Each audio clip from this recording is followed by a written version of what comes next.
The question, Patrick posed this question a couple weeks ago. Bands that should have broken up after somebody in the band died, but didn't, right?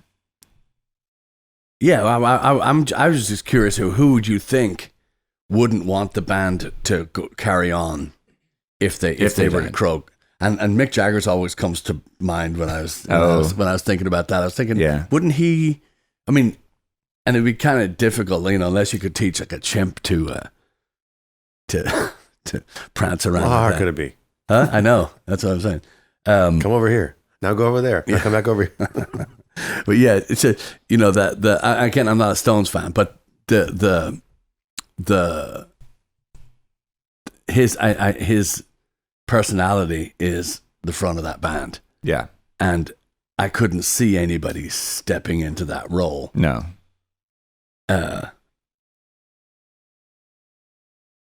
So that was the thing that kind of sparked me to ask that question. Mm-hmm. And when Bon Scott died from AC/DC and Brian Johnson came in, there was a sizable amount of people that were sure, going to turn their back on it and not, sure. And Brian Johnson, for love him or hate him, I mean, he absolutely, mm-hmm. And absolutely is overused, but that word is overused and used incorrectly. But in this case, I think absolutely carried that band in the direction that they needed to go. And I've seen them way back then. I've seen them recently on the Black Ice tour, Black Trainer Roll, whatever the hell the last tour was, and they were firing on all cylinders, and So I'm curious, what bands would you think would like a sudden death? So we're not talking about bands that have already had a band member die. Doesn't matter. Doesn't matter. It doesn't matter. I'm just curious. So we all know that these musicians have the biggest egos probably around. In just in general, they kind of do. And so do you have? Is there anybody that comes to mind immediately? When you think no, absolutely no way. We're not. If anybody in U2 dies, that band is done. I mean, just the four of them. There's never been any outside members. I think that if any one of the four of them dies, they're probably going to call it quits. But not that I care. That's not a band I care about. No, I'm just trying to think of bands that are still together. Yeah, you know? And speaking of chimpanzees, if you two got, if a chimp played drums, about that. So you could replace that rhythm section and no one would know the difference. I know. That's what we. I mean both of them. I mean both Adam and Larry. You can get rid of both those guys, and no one would give a shit. Yeah. You should just put Bono and Edge on tour with a drum machine and a guy playing keyboard. You don't even. That's even too much. What you could do is you could record an elevator going up and down, and just play to that. Anyway. Yeah. No, I understand. I understand the impact that they had on but I agree. One of those guys, because it's Larry's band, from what I understand. It started with an ad or a notice he put up. But even still, I mean, he still, from what I understand, he calls the shots. Yeah. But I mean, I just know how tight those guys are, and that it just doesn't seem like they would want to continue if one of them died. But But and again, maybe I didn't even ask the question correctly. I'm just thinking, what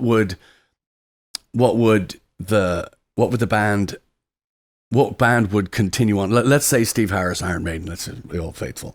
If he had an accident, I don't see anybody being able to guide that, because that's a lot of personality on that stage. Yeah. And hugely different people, and music tastes forever. Yeah. In all different directions.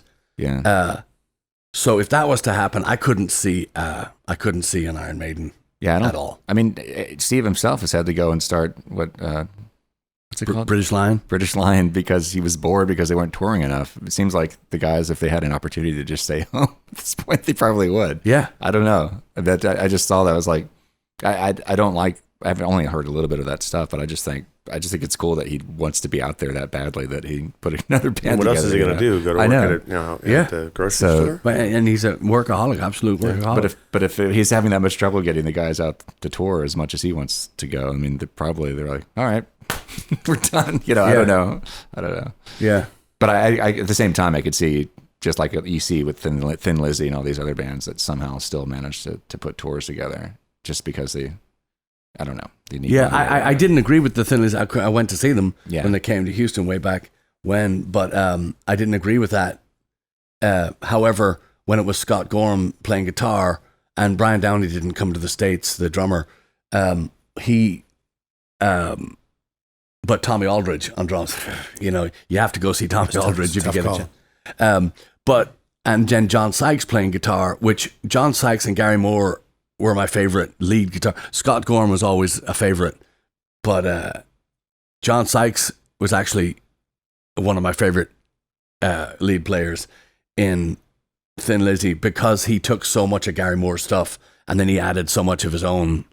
And John Sykes is an incredible guitar. I saw him as Blue Murder in Florida a few times, and I wasn't thrilled with the stuff, but his guitar playing, and he's great. He's a decent voice. Carmine was he singing lead? Carmine played, yes. Drums in Blue Murder, yeah, that's right. Yes. Sorry, what? John Sykes was singing lead with that lineup, was he? With Thin Lizzy when they came through Houston. Yeah, the first time. Okay. So, was he doing like a Philo impression? No. But he's got a much better voice than, and he sounded a whole lot better than he did back with Thin Lizzy. Mm-hmm. Again, just doing backups. But he really, and he credits Phil Lynott to his, for his music. As so many people did. Yeah. I was shocked. I was shocked to hear Lemmy, call him out. And oh, really? Yeah, people that you wouldn't think, who you wouldn't have thought Phil had influenced. He did. Probably the biggest surprise for most people would be Huey Lewis. I saw an interview with Huey recently, where he spent a lot of the interview talking about his hearing problems, and how that's been rough. But they did talk about Philo for a long time, about how Phil basically took him under his wing and said, helped him develop or figure out what he was going to do, and because he was just a harmonica player in Clover at the time, and he wasn't really a lead guy. And Huey plays on his Live and Dangerous song, Baby Drives Me Crazy, and I am not a harmonica fan, but Huey Lewis comes along, and you kind of okay. It works. Yeah. So I think the thing that we're thinking about too is like, it seems like a lot of these bands are a lead person or a guitar player. It just seems like if you lose, and again, we talked about this at the beginning of the show, like if you lose a drummer, Led Zeppelin being, and they did, and the Who. Right. And then it's two different circumstances there. Because when John Bonham died, they're like, we're done. We're done. Yeah. And that made perfect sense because we talked about this before. Like, Jason went out and did a tour with them and it was fine. And because Jason's plays a lot like his dad, but it's just, it's different. Mm-hmm. It's not quite the same. It's not going to be the same. And it's fine. But with the Who, we were talking about this the other day. Mm-hmm. Me and Chad were about like, Keith Moon is definitely, a very influential drummer, and although he talks about, I guess throughout most of his life, he wanted to play surf music. He just wanted to be in a surf band, or he wanted. He was a big Beach Boys. He wanted to be either in the Beach Boys or he wanted to be in the Beatles. He couldn't figure out what he wanted to do, but he just kind of kept literally slugging away at the Who stuff, and it just all that music makes sense with him playing drums. Kenny Jones, he dies, unfortunately, and then they hire Kenny Jones as a sideman to play. And then the sound changed, but it definitely was an updated modern sound because by then it was the 80s. And you said that Pete wanted to kind of go in a different direction anyway. Well, yeah, I mean, I think, and I've read his autobiography recently. I was talking about that briefly last week. That he, I think that Pete really, in his heart, didn't want to do the Who anymore at that point. That he was really kind of doing it for the sake of John and Roger. And it's still now, I think he's doing it mainly for Roger's sake. And he said that there was a tour. They were here recently last year, and Roger had a problem with his voice, so Pete just comes out and said, "Sorry, we can't play. This is pretty much Roger's show. He's the star. If he can't go on, there's no point in it." Because Pete could have sang stuff himself, but he chose not to do that. But that's what he said. He basically put it on Roger's shoulders. So crazy. And Kenny was more than a sideman too. I mean, Pete he brought him in as a full member, and that was a point of contention with him and Roger, because he brought him in at full scale, same share of money. Kenny talks about that in his book. Yeah, and Roger did not like that at all. But and Kenny didn't want to do it at first. There's any interview you see with him talking about how this happened. I think Kit Lambert was their manager at the time, called him. Maybe that could be, I don't know. But his initial response was like, no, because he knew Keith. He knew they were already friends for years. They used to tour together when he was in the Small Faces. He says, "I can't replace Keith. Are you out of your mind? I can't do that." So Pete Townsend had to sweet talk him basically. You had to go through a bottle of wine, and then finally he asked him. Yeah. But I think that what's a shame. You just look at what happened, because they went and did hard. It's hard, and before the Face Dances, and it's hard, and that was it. And one of the problems with Face Dances too is that Pete brought in Bill Simsick, who was known mainly for producing the Eagles. Kenny complains about that in one of the interviews. It's like, we sound like the Bloody Eagles. What the hell is going on? And it's a great sounding record, but it doesn't sound like it. I love that record too. But this was really telltale. I found an interview with Bill Simsick talking about he didn't like doing that record, because the guys were arguing a lot, I guess. But one of the things that he said that was a dead giveaway of why, for example, the band wasn't happy with him, or I think Pete was, nobody else was, that he says he had a really hard time trying to convince John Entwistle that he wasn't a lead guitar player. And I'm like, how can you be that dense? Right. Fine. I understand his pedigree with the Eagles, but it's the freaking Who. They were already beyond their legendary status at this point, and you're going to tell John Entwistle how to play the bass. Yeah. Well, I think it's interesting too, and we can move on after this, but I think it's interesting that the drummers that they had after Kenny Jones were Simon Phillips, who was a monster. Yeah. And then Zach Starkey. Yes. Who's been the most current drummer. Yes. And if you listen to Zach's playing with the Who, he sounds more like Keith Moon than I think Simon ever did, and more than Kenny ever did. And the reason why is because at some point Ringo and Keith were neighbors, and when Ringo was away, Zach would wander over to Keith's house, or Keith would come over, and Ringo never showed Zach really much drum stuff, because Ringo's not that kind of player. He's like, well, I just play time. I play for the song, kind of a thing. Of course, and Keith is, this whirling dervish of rhythm. And so Keith would show Zach a lot of stuff on the drums, and that's why Zach's playing sounds a lot like Keith's. It's very much stylistically the same. Yeah. Because he kind of was taught by Keith. And this is a damn shame, but I did see that lineup. I saw the Who when they came to Woodlands. Was it 2000? Great concert. And but he never, by the time they finally got around to recording another record, John had already died. So we have no album with Zach and John on it. But that just shows you that Pete really didn't want to. I mean, there was 20 years went by. They weren't doing anything.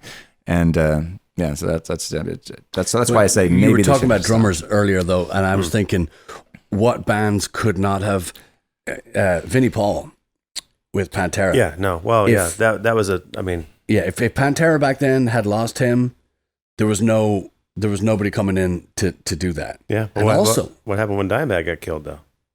Did they stop playing? Well, no, they had already split up, though. Oh, okay. It was Damage Plan at that point. It was a different band. And Damage Plan was seriously it was like a Chuck E. Cheese flavored band compared to Pantera. Everything it was. There's this massive step down from Pantera.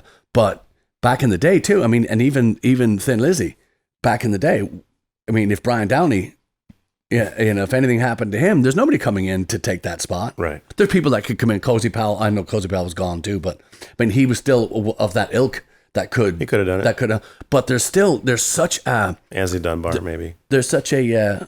Who's that? Ansley Dunbar. I know the name. I can't. Yeah, you know, you've heard him 100,000 times on all that British and a lot of hard rock stuff in the 70s and 80s. But drummers like. And even I've played it for you a couple of times at the live Saxon stuff. Nigel Glocker from Saxon. He's ridiculous and kind of unknown. Yeah, I mean, in the broader scheme of things, you know. Yeah, I mean, but great. just what a. I mean, I again definitely overplays for a lot of people's taste, but music. I mean, he's a musical, just such a musical. So these drummers too, because I'm a frustrated drummer in here, and I love it when the drums are really musical. Like Phil Rudd is an incredible Phil Rudd with ACDC. So I was just going to talk about that. Yeah, just meat and potatoes. But my God, don't. Yeah, you think it's easy? Well, so it's. I mean, AC/DC has had years of success without having Phil Rudd in the band. Do I like it? No, I don't like Chris Slade's drumming. I don't like Simon Wright's drumming. You know, when Vinny left Dio and Simon Wright started playing, I'm like, it's not the same. No. You know, it sounds like Dio singing, and songs are okay, but you want that kind of thing. And Chris Slade is a great drummer. Yeah. Simon Wright is a great drummer, but they don't push those. But that's not the same flavor. When you take Dave Lombardo out of Slayer, that's not the same. And I don't care if he's Paul Bostaph is an amazing drummer. He's a great drummer, but he's very square compared to Lombardo's. Methodical. Lombardo's he's melodic, and he's got those just. Yeah. I mean, even on their worst records, God Hates Us All, and not even their worst, but it's just they're much less than stuff like South of Heaven. But when I hear that stuff played by anybody but Lombardo, it's not the same Slayer record. It's not. Well, I mean, I guess my point is like, you can replace anybody, but it's not gonna be the same. No, you know, that's no. Maybe. Well, even Black Sabbath was different when that lineup changed. Yeah, but I think it improved. I mean, because for a couple of years they were ascending, and then the last couple of years it was really kind of rough. Yes, and Dio kind of came in and brought that back. But then Ozzy went on and had a really great solo career with a lot of great musicians. Yeah, in his band too. So it's just different, I guess, is what you do. But then you have bands like, here we go, like Lynyrd Skynyrd, and you have bands like Foreigner, and you have bands like Journey, and you have Boston, and all these bands where there's maybe one guy left from the beginning. Does it sound okay? I guess. Is it the same? Well, no. But I mean, it's all a Walt Disney version of what used to be. Here we are doing our thing, you know. Yeah, and again, we're falling prey to or we're sunk right now, and we know how good it feels to get out there and be able to play after being shut in, shut out, whatever, cut off. So I understand how these bands want to get out and play their music, the music that they worked, and they except Queen. Queen's got to stay home. You can't. Don't ever do that again. That was terrible. Just I'm sorry that you wrote these anthems, these historic anthems, these songs that will never, arguably never be touched. But you can't take anybody else out on that. You can't tour on that. And with John Deacon staying home, you just have to call that a day. Well, or get a karaoke machine and a microphone. To your point, I see your point, and here's my counterpoint: is that John Deacon apparently is he's involved, kind of like what Larry, I guess, maybe in you too. Like John's involved in the business side of things heavily. Sure, is he? Yeah. Oh. He's still there. He's still kind of a member of the band. He doesn't want to play anymore. He doesn't want to go on tour anymore. But apparently, he's very much a business, like Queen Enterprises or Queen Inc., whatever it's called. He's like top of the food chain as far as that goes. And he's given his blessings to the movie. He's given his blessings to them going on tour, apparently. So Brian and Roger. Does he know that I said don't? Well, he will now. Okay, good. Once we send this to him. All right. All right. I think of, and I'm not a huge Led Zeppelin fan. We all discussed that in a previous show. But you are now. No. But I think it's what's cool. Remember when you mentioned that they said, okay, we're done, after when Bonham died. But you see that the cool thing that happened after that, both Page and Robert Plant went on to do some pretty interesting stuff after that. Would they've done that if they've been trying to limp along, because I think about how freaking talented Brian May is. Why? I mean, maybe he has. I just haven't heard about it. Maybe that's why he's doing Queen again, because I don't know. But he seems like he should go collaborate with somebody new and do some new stuff. I mean, sure. Why? He's a great songwriter. Why squander that talent on just on Queen? Yeah, fuck. Shitty band. Yeah. He's still around. He's healthy. He looks like he's doing great. So why not do something new? I don't know. I don't know. Who knows what they do? Yeah. What band would you like to see die? Well, the tape just goes.